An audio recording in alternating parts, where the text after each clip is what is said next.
Hello दोस्तों, PCS अभ्यास के इस प्लेटफॉर्म में आप सभी का स्वागत है। और अभी हम लोग देखेंगे कि 50,000 एमसीक्यू की सीरीज ये हम लोग कर रहे हैं। 15,000 एमसीक्यूज अगर आपने लगा लिया तो प्रारंभिक परीक्षा आपके लिए बेहद आसान हो जाती है। अभी मैंने एक हिस्ट्री का आपको वीडियो बना के दिखाया भी कि पीवाईक्यू का क्या रोल है प्रीलिम्स एग्जामिनेशन में। अभी उसका नेक्स्ट सीरीज, अगली सीरीज किसी अदर सब्जेक्ट की आपके पास लेके आएंगे।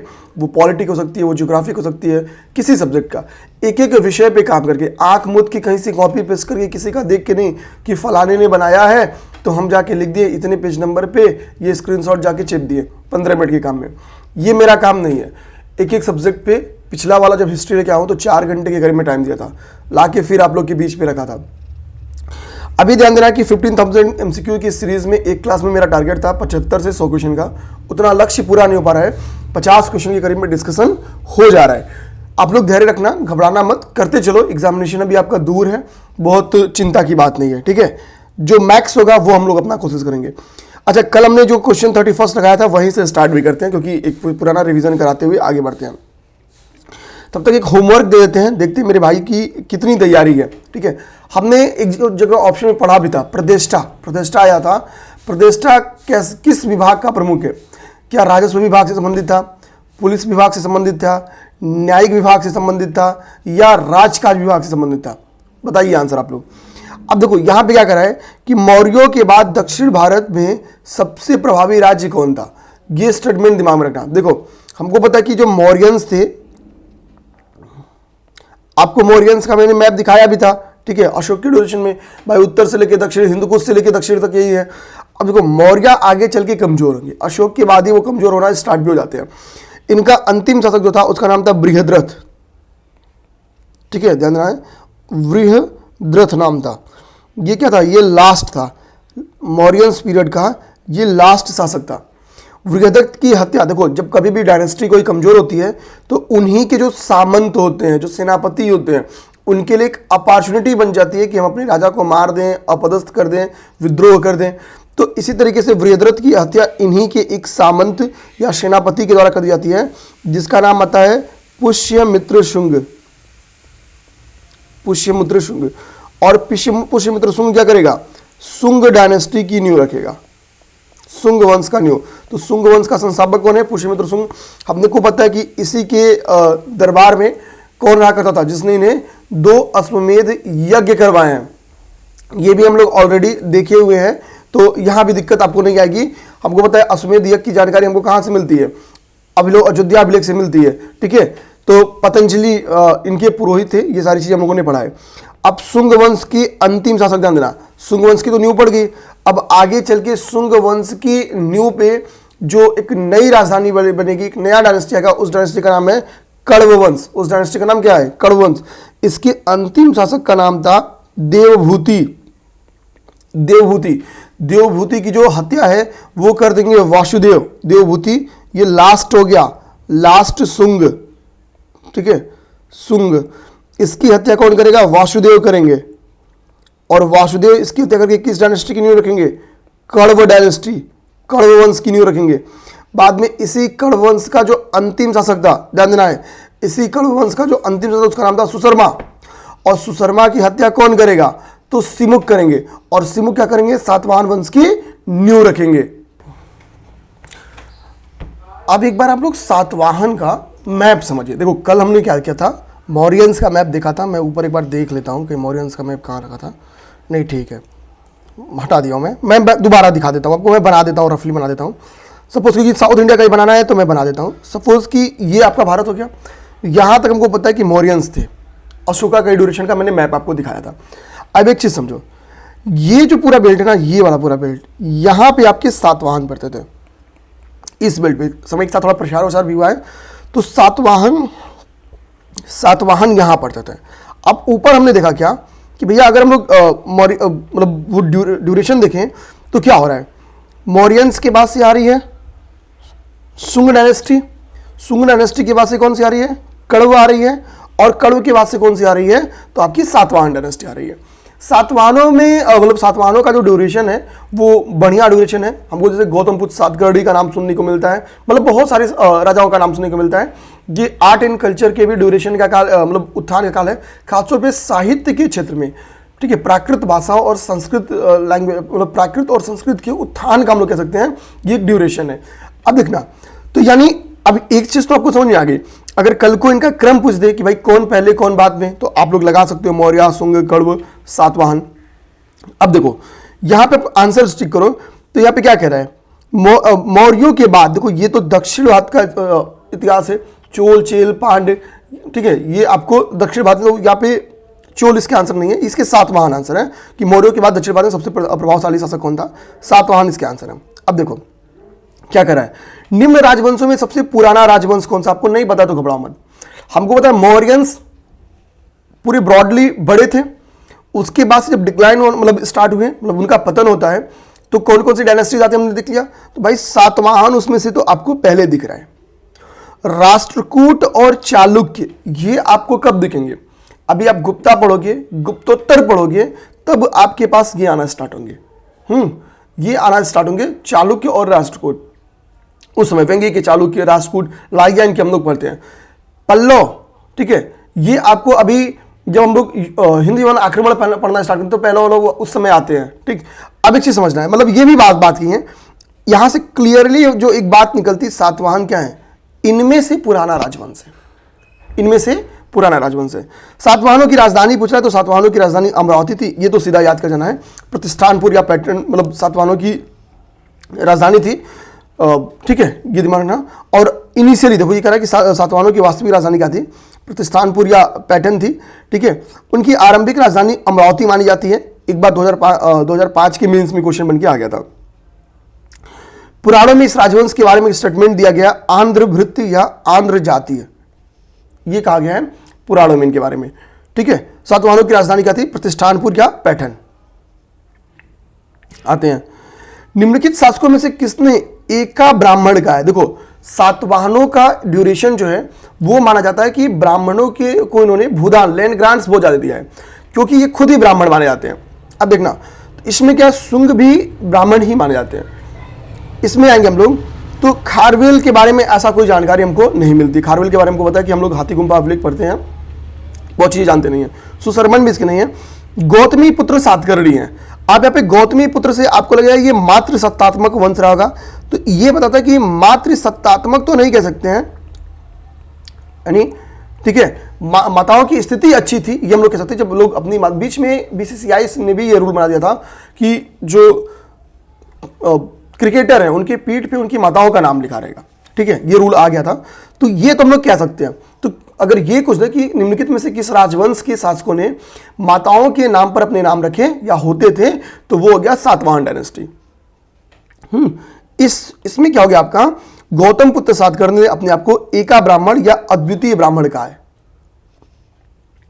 अगला देखेंगे, कला सातवाहन काल में संस्कृत के साथ साथ प्राकृत एवं अन्य भाषाओं का विकास हुआ, ये बिल्कुल सही बात है। सातवाहनों का आर्ट एंड कल्चर का हम लोग कह सकते हैं उत्थान का काल था।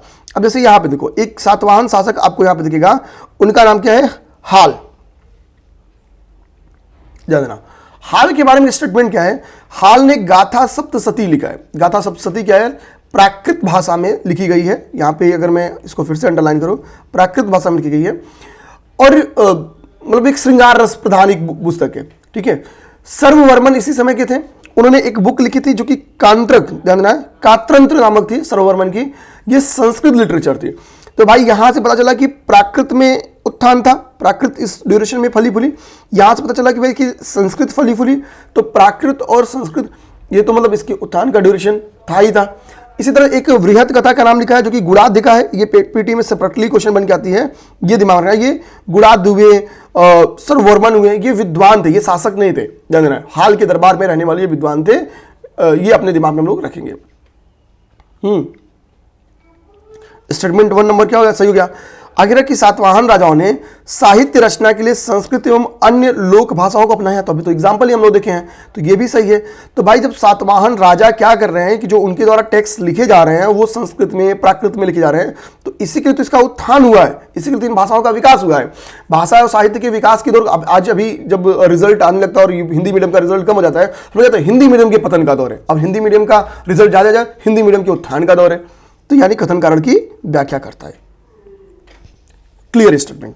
नेक्स्ट हम लोग आएंगे, ये क्या भाई, जा अगला कह रहा है, सातवाहन शासकों के संदर्भ में निम्नलिखित कथनों में से कौन से नहीं। सातवाहन नरेश प्राकृत भाषा के पोषक थे, ये तो भाई कर जाना। अब देखो यूपीएससी 2021 का जो क्वेश्चन था, इसका रेफरेंस आप देखोगे आरओ के मेंस 2017 से मिला था। ठीक है, आ जाओ। सातवाहन काल में लोक जो कला के लोक पक्ष को अधिक मतलब प्रधानता दी गई थी। तो देखो अब यहां पे एक्सप्लेनेशन को देखो, कह रहा कि सातवाहन शासकों ने प्राकृत भाषा को अपनाया। सातवाहन शासक हाल ने प्राकृत में गाथा सप्तशती की रचना की। तो स्टेटमेंट नंबर 1 क्या है, सही है। अब कला के लोक पक्ष की आप ध्यान दोगे तो खासतौर पे बौद्धिज्म में आपको ये चीज देखने को मिलेगा।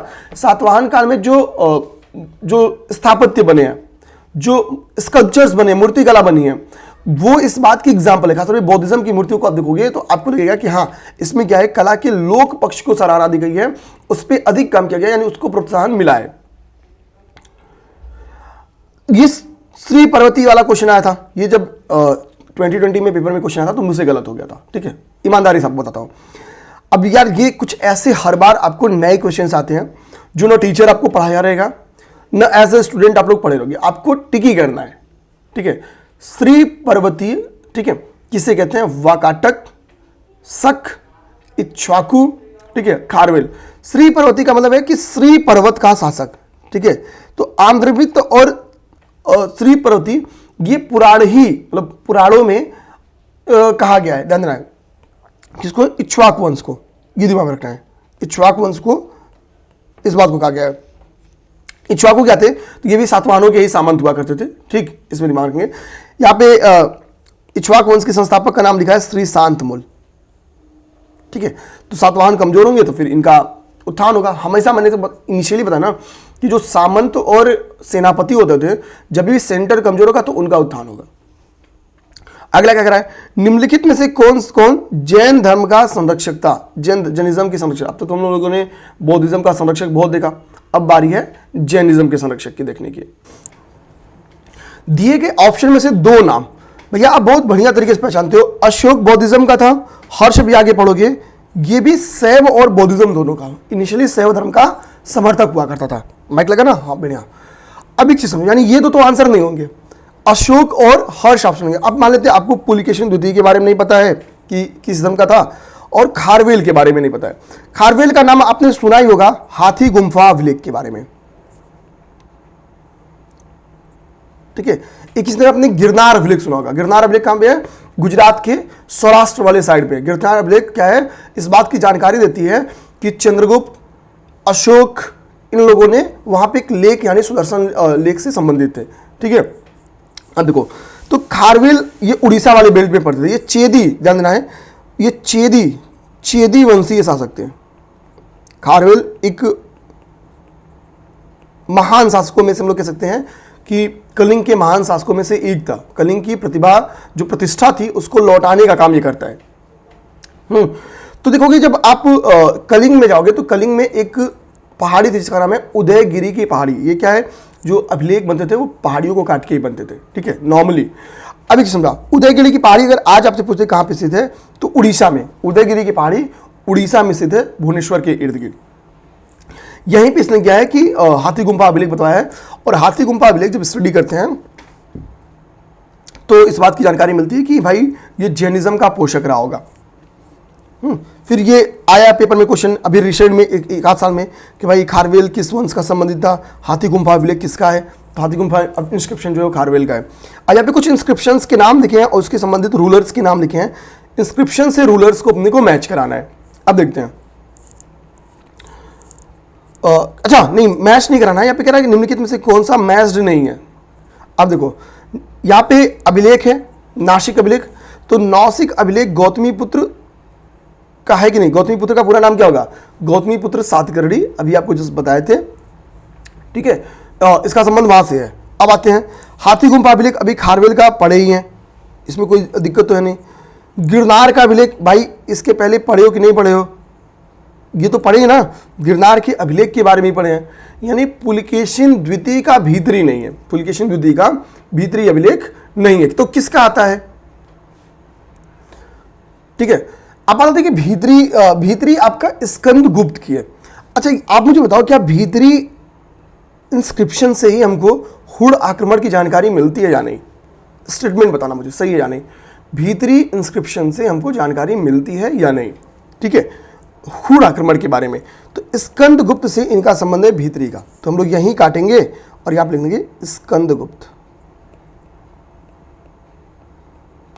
पुलकेशिन द्वितीय का जो संबंध है वो है एहोल अभिलेख से, एहोल अभिलेख या एहोल इंस्क्रिप्शन से। नेक्स्ट देखेंगे, नेक्स्ट यहां से अब हमारा याद हो गया, तैयार हो गया गुप्त एवं गुप्तोत्तर ड्यूरेशन स्टार्ट हो गया। 15 मिनट में हम लोग का जो बचा हुआ मौर्य और मौर्योत्तर था वो खत्म हो जाता है।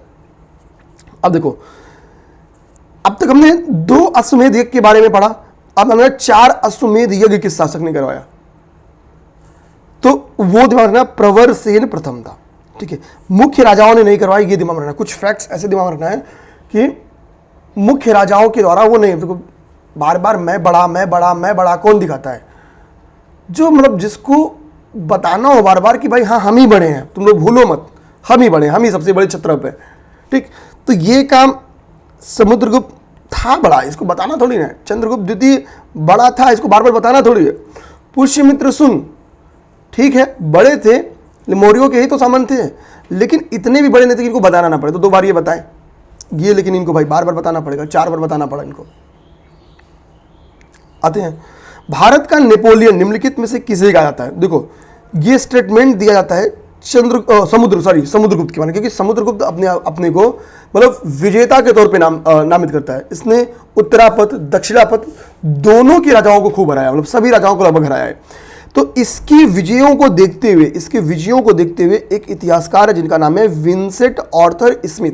ये आजकल आयोग क्या कर रही है, ऐसे ही फैक्ट्स को उठा ले रही है। अब वो क्या करेगी ना, वो ये नहीं पूछेगी the early history of India किसका है, वो ये पूछेगी निम्नलिखित में से किसने समुद्रगुप्त को भारतीय नेपोलियन का दर्जा दिया, जबकि नेपोलियन को, ठीक है, भारतीय समुद्रगुप्त का दर्जा देना चाहिए, क्योंकि भाई पहले तो ये हिस्ट्री है समुद्रगुप्त नेपोलियन की हिस्ट्री का है, आपको पता है। लेकिन अब देखो इतिहास जैसे लिखे जाते हैं वैसे ही, मतलब जो लिखेगा अपने अकॉर्डिंग लिखेगा, ठीक है, अपने अकॉर्डिंग लिखेगा।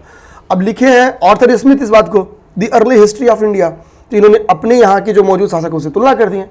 ये तो सही बात नहीं है, लेकिन ठीक है अब कर दिया तो कर दिया, अब क्या ही कर सकते हैं, ना आप कुछ कर सकते हैं ना मैं कुछ कर सकता हूँ। तो ये है आपकी, ये पेटे में मेरा मानना है सेपरेटली इनके ऊपर क्वेश्चन आ सकते हैं आप, ठीक है। आयोग ने खैर इसको 2 बार टारगेट किया है, हाँ यूपी आयोग ने तो 1 ही बार किया है। तो ये टारगेटेड क्वेश्चन है। प्रथम गुप्त शासक जिसने परम भागवत की उपाधि ली, परम भागवत की उपाधि ली, देखना वैसे तो कई लोगों ने परम भागवत की उपाधि ली है, ठीक है। भागवत की उपाधि मतलब ये टर्म्स ही ना गुप्ता पीरियड में खूब देखने को मिलता है, और ये क्वेश्चन भी एक विवादित क्वेश्चन ही था। जैसे अब देखो आयोग के हिसाब से ठीक है, आयोग के हिसाब से चंद्रगुप्त द्वितीय इसका राइट आंसर है, और समुद्रगुप्त क्या है। वैसे आप बोलोगे कि सर कौन सा राइट आंसर है मैक्सिमम सोर्सेस के हिसाब से, तो समुद्रगुप्त इसका राइट आंसर है तो इसका समुद्रगुप्त आंसर है। आयोग ने इसको खुद 2 बार क्वेश्चन पूछा हुआ है, 9 में और 15 में। आयोग एक बार इसका आंसर क्या मानती है, आयोग इसका आंसर मानी बैठी है चंद्रगुप्त द्वितीय, हालांकि यूजीसी वगैरह ने इसको समुद्रगुप्त माना हुआ है। तो ये आंसर आप लोग बोलोगे कौन सा याद करना सर, तो मैं आपसे बोलूंगा आप समुद्रगुप्त याद करो।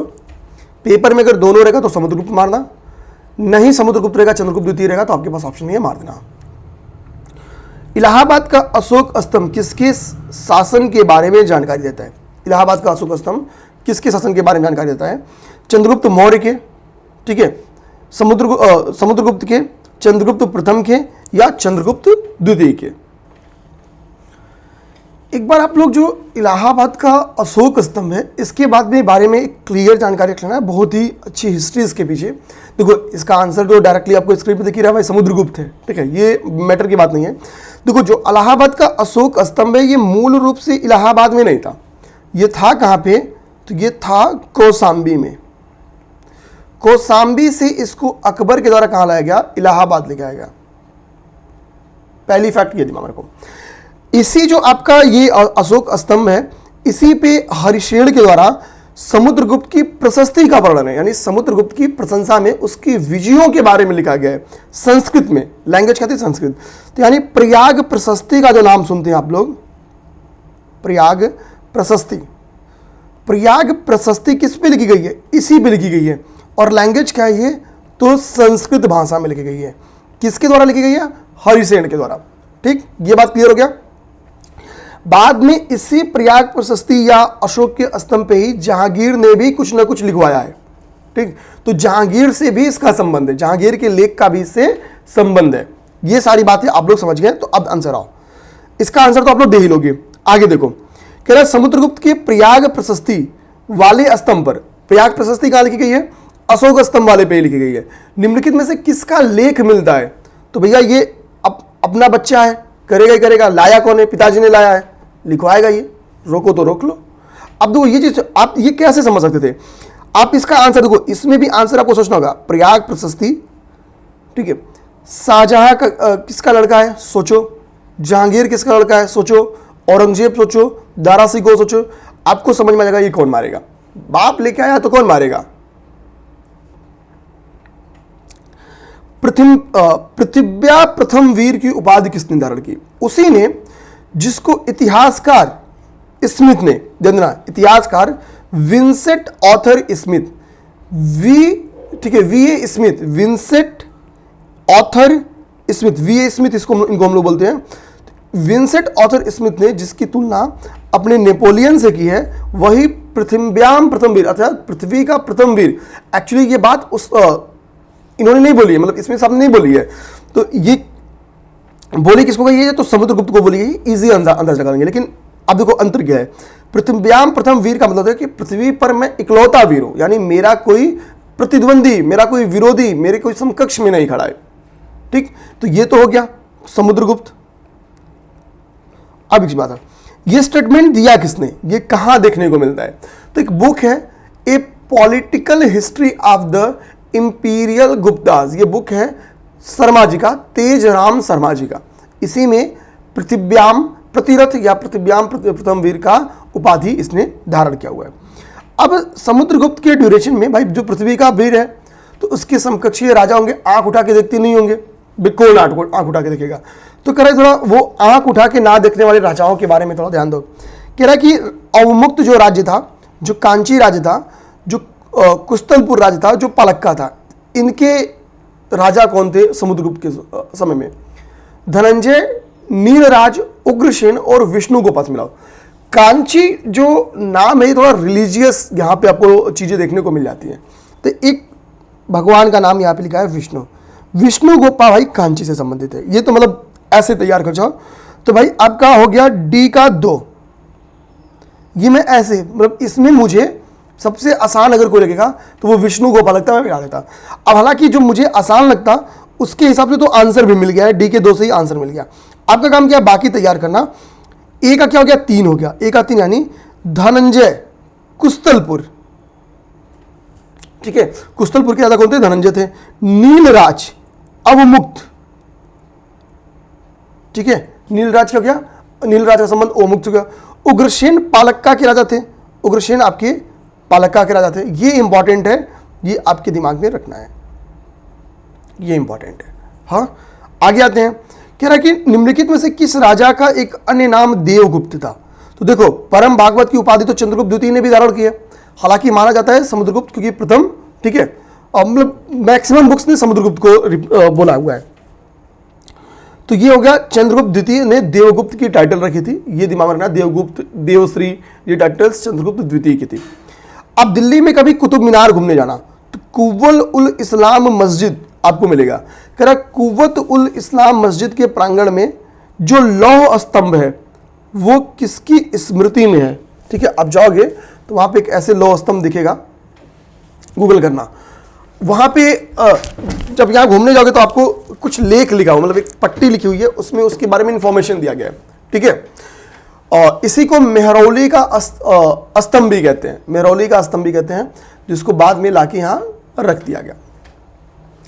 अब देखना, तो इस पे जब एक्सप्लेनेशन पढ़ोगे, मतलब खुद उसी स्तंभ पे, तो वो लिखता है कि ये लिखने वाला जो शासक था उसका नाम था चंद्र नामक शासक। अब बात है चंद्र नामक शासक कौन है, तो इसकी अनुमान लगाया जाता है कि भाई वो चंद्र कोई और नहीं है, चंद्रगुप्त द्वितीय है। और चंद्रगुप्त द्वितीय चूंकि भगवान विष्णु का फॉलोवर था, भागवत धर्म का फॉलोवर था, तो विष्णुगिरी में, उदयगिरी के पास विष्णुगिरी में इस लौह स्तंभ को वहां बनाया था। इस लौह स्तंभ की विशेषता यह है, आज तक इस पे मूर्छा नहीं पड़ा है। ठीक है, तो क्यों मूर्छा नहीं पड़ा है, ये भी पेपर में क्वेश्चन आ सकता है। ये होमवर्क एक बार कर जाना। ठीक है, ये पूरी की पूरी कहानी आपको समझ में आ गई। अब आपका काम है, एक बार कुतुब मीनार को किसने बनवाया, उसकी निर्माण किसने रखी, किसकी याद में उसकी निर्माण रखी गई। हमको पता है कुतुबुद्दीन ऐबक से संबंध है, इल्तुतमिश से संबंध है, बाद में उसका कुछ ढांचा गिर जाता है, तो तीसरा चौथा मंजिल उसकी कोई और बनवाता है। मतलब उससे 3 राजाओं का संबंध है। आप बता सकते हो कि वो 3 राजा कौन थे। फिर उसी कुतुब मीनार की एक नकल तैयार की जाती है। हालांकि वो तैयार नहीं कर पाया था फाइनली, लेकिन एक नकल बनाने की, देखो इतिहास में 2 वास्तुकला का नकल तैयार करने की कोशिश की गई। एक को कहते भी हैं नकली ताजमहल कहते हैं। औरंगजेब ने अपनी बीवी के लिए, उनकी बीवी का नाम बताना, ठीक है, उनके लिए भी एक ताजमहल बनवाने की कोशिश की थी। कहाँ पे, आंसर आप लोग कर सकते हो। उसको हम लोग कहते भी हैं नकली ताजमहल कहते हैं हम लोग, ठीक है, या सेकेंड ताजमहल के नाम से भी जाना जाता है। उसके बाद से कुतुब मीनार की भी कॉपी बनाने की कोशिश की गई। हालांकि कॉपी कभी भी, देखो, किसी की बनाई जा सकना बहुत आसान है, ठीक है, काम नहीं है, मतलब आसान नहीं है, आसान काम नहीं है। भैया ताजमहल बनाने वाले का तो ये हाथ भी गया खचाक, ठीक है, तो बनने की भी कोई संभावना नहीं है। शक विजेता कौन था? गुप्तों के ड्यूरेशन में देखेंगे कि शकों का आक्रमण बहुत ज्यादा बढ़ गया था, शक आक्रमण बन गए थे। अब इसमें से शक विजेता का नाम क्या है, किसे कहते हैं, तो वो कहते हैं चंद्रगुप्त द्वितीय को, ठीक है, सकारी के नाम से भी जानते हैं। चंद्रगुप्त द्वितीय को सकारी के नाम से भी जानते हैं। तो अर्थात विजेता कौन होगा? सकारी, जो शकों को निपटा दिए, वो होगा चंद्रगुप्त द्वितीय। ठीक है, इसमें बस यही आपको पता रहना चाहिए कि सकारी की टाइटल किसकी है। तो जैसे आपको पता चला भाई सकारी की टाइटल इनकी है, आपको इजी हो जाएगा आंसर मिल पाना। रजत सिक्के जारी करने वाला प्रथम गुप्त शासक कौन था जिसने रजत सिक्के जारी किए? तो देखो, सिक्कों के रूप में हालांकि चंद्रगुप्त द्वितीय ने बहुत सारे सिक्के जारी किए हैं, लेकिन गुप्तों में रजत सिक्के सबसे पहले किसने जारी किया है, ये फैक्ट है, याद कर जाना आप लोग को, ठीक है। वो चंद्रगुप्त द्वितीय ने। चंद्रगुप्त द्वितीय ने मतलब इसको रूपक कहा था। देखो, जो सिक्का था, रजत सिक्का, उसका नाम क्या था? रूपक। तो रूपक, पेपर में क्वेश्चन आएगा कि रूपक क्या है, प्राचीन भारत में रूपक क्या है? एक प्रकार का रजत सिक्का है। अब देखो क्वेश्चन कैसे बन सकता है, तो यह एक प्रकार का रजत सिक्का है जिसको चंद्रगुप्त द्वितीय के द्वारा चलाया गया था। आज चंद्रगुप्त द्वितीय के सकारी होने के संदर्भ में 2 स्टेटमेंट दिया है। कह रहा है शक विजय के संदर्भ में सबसे सबल प्रमाण इस नरेश की रजत मुद्राएं देती हैं, ठीक है, इस नरेश की रजत मुद्राओं से मिलते हैं, क्योंकि जब चंद्रगुप्त द्वितीय ने शकों को पराजित किया था तो रजत मुद्राएं लॉन्च किया था, और इसकी जो तौल थी, कह रहा इस मुद्राओं की तौल लगभग 33 ग्रेन हुआ करती थी। तो एग्जैक्ट तो नहीं, लेकिन इसकी माप जो थी वो 30 से 33 ग्रेन तक की होती थी। तो इस फैक्ट को भी हम लोग सही मानेंगे, 30 से 33 ग्रेन की होती थी। तो सकारी, अब देखो, शक विजय के बारे में 2 स्टेटमेंट चंद्रगुप्त के बारे में क्वेश्चन ने दिया। एक तो सकारी किसे कहते थे, इनडायरेक्टली वही पूछा है। सकारी हो गया तो इसका परिणाम क्या हुआ? तो विजय, कभी भी देखोगे क्या, अब दो ये सुनते ना कि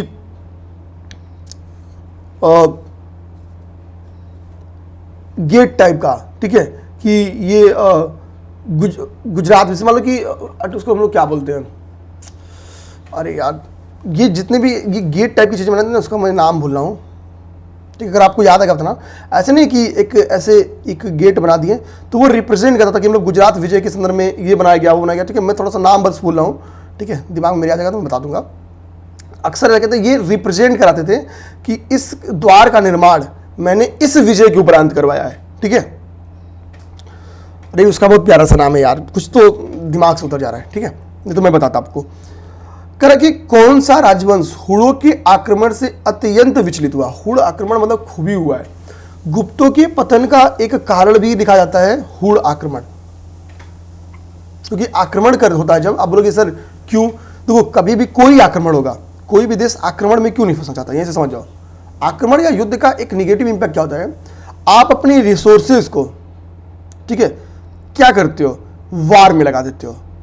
अब जो रिसोर्स आपकी वार, रिसोर्स में क्या है, चाहे वो इकोनॉमिकल रिसोर्स हो या ह्यूमन रिसोर्स हो, ये दोनों आपका क्या लग जाता है, वार में लग जाता है। तो मानसिक क्षति भी होती है, आर्थिक क्षति भी होती है। वार से अगर आप इन्वेस्टमेंट नहीं कर पाओगे, अदर सेक्टर पे ध्यान नहीं दे पाओगे, तो एक तो आगामी रुपया नहीं आएगा, भाई इन्वेस्टमेंट नहीं होगा तो आगामी रुपया नहीं आएगा, और रखा रुपया खजाना खत्म होगा। वार जितना लंबा रखेगा खजाना उतना खत्म हो जाएगा, इन्वेस्टमेंट हो नहीं रहा तो आएगा नहीं, तो अब खजाने से खाली। रसिया के भी पतन का यही कारण माना था, यूएसएसआर के पतन का भी यही कारण माना था कि उसने मैक्सिमम जो अपना रुपया था वो कहाँ लगा दिया, युद्ध में लगाया, ठीक है, हथियारों में लगाया, इन्वेस्टमेंट नहीं कर पाए। बाकी ने क्या किया, इंडस्ट्री में लगाया, तो रिजल्ट देख लीजिए, ठीक। तो ये कारण होता है। आगे आइए, हुड़ों ने भारत पर आक्रमण किया था, तो अभी मैंने आपको बताया भी था, ठीक है, कि पूछा भी था संबंध है कि नहीं है। स्कंदगुप्त के समय, ध्यान देना है, हुड़ों ने भारत पर स्कंदगुप्त के समय आक्रमण किया था। स्कंदगुप्त ने बहुत बेहतरीन तरीके से इसकी सुरक्षा भी की थी, मतलब हुड़ों से राज्य की सुरक्षा भी की थी। और इस बात की जानकारी हमको भीतरी स्तंभलेख से मिलती है। भीतरी स्तंभलेख से इस बात की जानकारी मिलती है कि स्कंदगुप्त ने हुड़ों को पराजित किया था, ठीक है। आइए अब हम लोग देखेंगे भीतरी स्तंभलेख मौजूद कहाँ पे है। आप कभी गाजीपुर घूमने जाना तो वहाँ पे आपको भीतरी स्तंभलेख देखने को मिलेगा, आप उसे जरूर देखना। पीटी में डायरेक्टली क्वेश्चन बन के भी आ सकता है कि भीतरी स्तंभलेख कहाँ स्थित है, किससे संबंधित है, ठीक है। तो भीतरी स्तंभ में पुष्यमित्रों, हुड़ों के साथ स्कंदगुप्त के युद्धों का वर्णन यहाँ पे लिखा गया है, ठीक है। यहाँ पे स्कंदगुप्त नहीं पराजित हुए थे, स्कंदगुप्त से वो लोग पराजित हुए थे। आगे क्या है, मंदसौर प्रशस्ति किस शासक की उपलब्धियों का विवरण प्रस्तुत करती है। ये एक मुझे 10 सेकंड का पॉज चाहिए।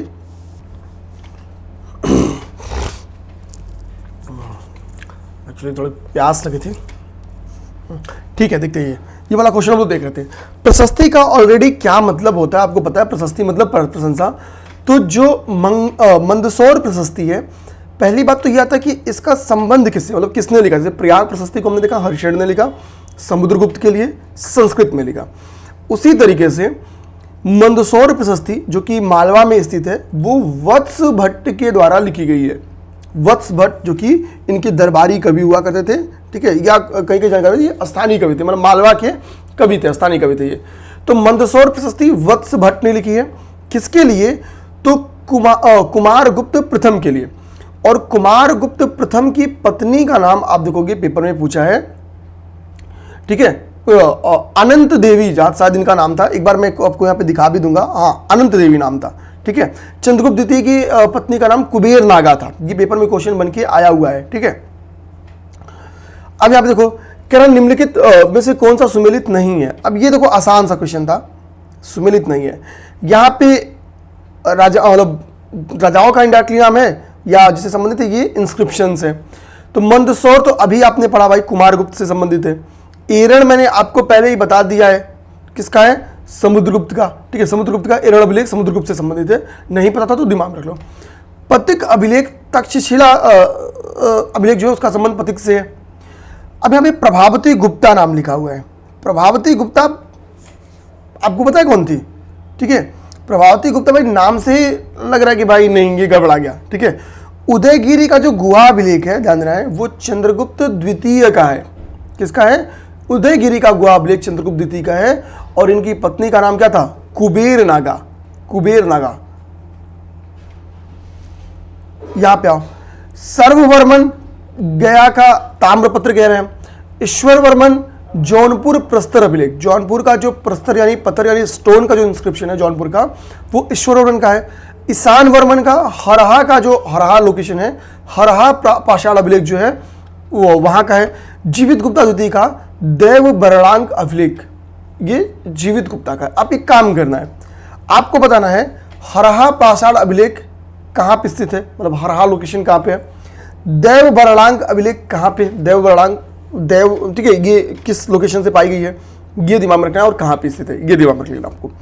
अब देखो, ये ताम्रपत्र अभिलेख तो सर्ववर्मन का पाया गया है, इसमें कोई दो राय नहीं है कि ताम्रपत्र अभिलेख पाया गया है, लेकिन गया से नहीं, असीरगढ़ से। तो असीरगढ़ का ताम्रपत्र अभिलेख लिखा रहा था, तो इसके आंसर सर्ववर्मन होते, लेकिन गलत ही पूछा है, इसलिए आंसर हो गया सर्ववर्मन। गया से नहीं, असीरगढ़ से। पत्नियों के नाम में मैंने आपको बताया 2 तो याद रखो, चंद्रगुप्त द्वितीय की कुबेर नागा, एक आध बार और भी पेपर में क्वेश्चन छोटे एग्जाम में आया हुआ है। कुमारगुप्त प्रथम की पत्नी का नाम अनंत देवी हो गया। कुमार देवी चंद्रगुप्त, ठीक है। अब देखो कुमार देवी हो गया चंद्रगुप्त का, समुद्रगुप्त हो गया दत्ता देवी, चंद्रगुप्त द्वितीय का हो गया कुबेर नागा, कुमारगुप्त हो गया अनंत देवी। नेक्स्ट देखो, कह रहा कि गुप्त काल में उत्तर भारतीय व्यापार में मेनली किस पोर्ट का, किस पत्तन का यूज होता था। तो देखो आप जब जाओगे बंगाल के साइड में, तो बंगाल में आपको एक पोर्ट मिलता है, उसका नाम है ताम्रलिप्ति। ताम्रलिप्ति बंगाल में स्थित एक ऐसा बंदरगाह था, ठीक है।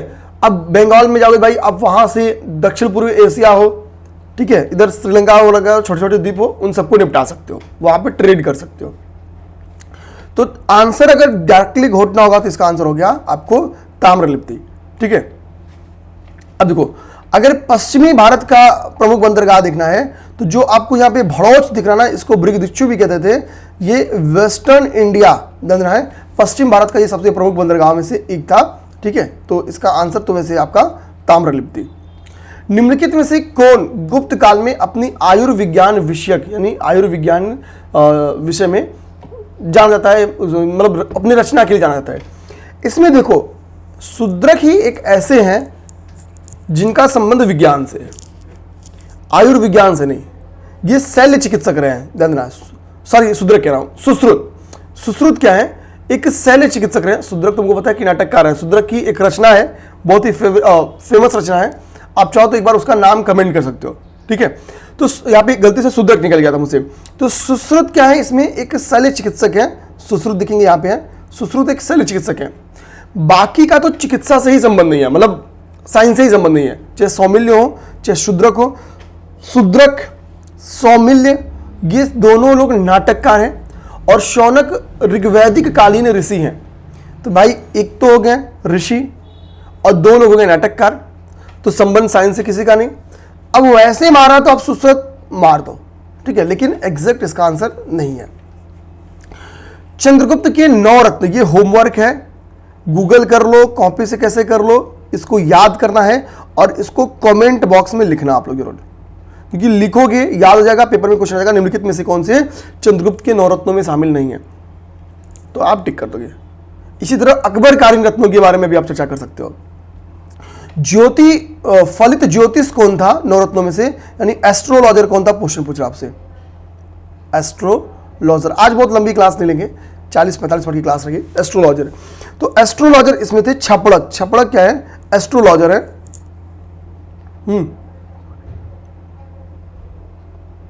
आगे जाओ। गुप्त स्वर्ण मुद्रा को क्या कहा जाता था, कर्षापण, निष्क, सुवर्ण या दिनार। देखो मैंने बोला हमेशा जो आसान ऑप्शन होता है उसको काट दो। स्वर्ण से मैच करा, इसको काट दो पहले, सुवर्ण तो नहीं होगा। निष्क, कर्षापण, दिनार। निष्क के बारे में इसके पहले क्वेश्चन बन के आ चुका है, हम लोग पढ़े हैं। ये आंसर क्या है, दिनार। गुप्त काल में दिनार कहा जाता था, ये दिमाग रखना। फायान चूंकि गुप्ता पीरियड में आया हुआ था, एक चीनी यात्री था, चंद्रगुप्त द्वितीय के ड्यूरेशन से खासतौर पे इसका संबंध था। ये इकोनॉमिक एक्टिविटी कैसी थी, बहुत सारी चीजों के बारे में इसने कमेंट किया हुआ है, मतलब एडमिनिस्ट्रेशन के ऊपर, ठीक है। जैसे इसने बताया कि इकोनॉमिक लेन देन में डेली बेसिस पे कौड़ियों का यूज किया जाता था। अब आते हैं हम लोग नेक्स्ट, गुप्त कालीन जगत मुद्राओं का क्या नाम है। भाई अभी हम लोगों ने पढ़ा था, ऊपर ही पढ़ा था, रजत। जो रजत मुद्राएं हैं उनका नाम है रूपक, ठीक है। रजत मुद्राओं को रूपक के नाम से, यानी चांदी के सिक्कों को रूपक के नाम से जाने जाते थे। गोल्डन कॉइन्स दिनार के नाम से जाने जाते थे। निम्नलिखित में से किस शासक ने सर्वप्रथम किस गुप्त शासक ने सर्वप्रथम सिक्के जारी किए थे, तो चंद्रगुप्त प्रथम होगा। ये तो मतलब बहुत आसान था, किस गुप्त शासक ने सर्वप्रथम सिक्के जारी किए, तो चंद्रगुप्त प्रथम ने। देखो क्वाइंस के लिए गुप्ता पीरियड बहुत बेहतरीन तरीके से जानता है। राजा रानी प्रकार के सिक्के, फलनुमा प्रकार के सिक्के, ढिमा के प्रकार के सिक्के यहाँ पे खूब मिलते हैं, ठीक है। तो चंद्रगुप्त प्रथम था इसका आंसर। सती प्रथा का प्रथम अभिलेखीय साक्ष्य, मतलब जिसमें सती का साक्ष्य मिलता है, ध्यान देना है, राजा राम मोहन राय ने बहुत ही एफर्ट किया था सती को रोकने के लिए। किस गवर्नर जनरल ने किस ईस्वी में, किस सन में इसको खत्म किया, सती प्रथा को कानूनन तौर पे बैन किया? इस बार 2023 के आरओ में सती प्रथा से संबंधित क्वेश्चन था, हालांकि ये जो मैं पूछा हूं वो नहीं था, आप बताना लेकिन मुझे। तो देखो, एरर जो अभिलेख है, जिसके बारे में हमको पता भी है, एरर अभिलेख के बारे में हमने जस्ट देखा है कि भाई किससे संबंधित है, अभी अब ऊपर ही अभी मैं आपको जस्ट बताया हूं, समुद्रगुप्ता। तो समुद्रगुप्त के इसी अभिलेख से हमको सती प्रथा की साक्ष्य मिलती है, जिसमें लिखा है कि समुद्रगुप्त का एक सेनापति था जिसका नाम था गोपराज, उसकी पत्नी सती हुई थी। तो इस बात का हमको साक्ष्य कहां से मिलता है? एरर अभिलेख से मिलता है। एरर अभिलेख का संबंध किससे, आपको पता है। इधर सम्राट लिखा है, इधर इसके विरुद्ध का नाम लिखा है, विरुद्ध नाम लिखा हुआ है, यानी जो उपनाम होता है हमको लगता है इसका, ठीक है। अशोक को हम लोग क्या कहते हैं? प्रियदर्शी, यानी एक आ दो एक ही जगह है, आंसर आपको मिल गया। अशोक का नाम प्रियदर्शी, समुद्रगुप्त परिक्रमांक, पृथ्व्याम प्रथम वीर, ये सारे टाइटल्स इसके हैं। ओके, चंद्रगुप्त द्वितीय, विक्रमादित्य, चंद्रगुप्त द्वितीय की पत्नी का नाम कुबेर नागा, स्कंदगुप्त, क्रमादित्य, स्कंदगुप्त के अभिलेख का नाम बताओ, इंस्क्रिप्शन का नाम बताओ। प्राचीन भारत में किस वंश को स्वर्ण, देखो ये तो मैं नॉर्मली आपको बोलता हूं कि गुप्ता पीरियड को क्यों ही क्लासिक एज या गोल्डन एज के नाम से जाना जाता है, इस पे मेंस में क्वेश्चन आता है।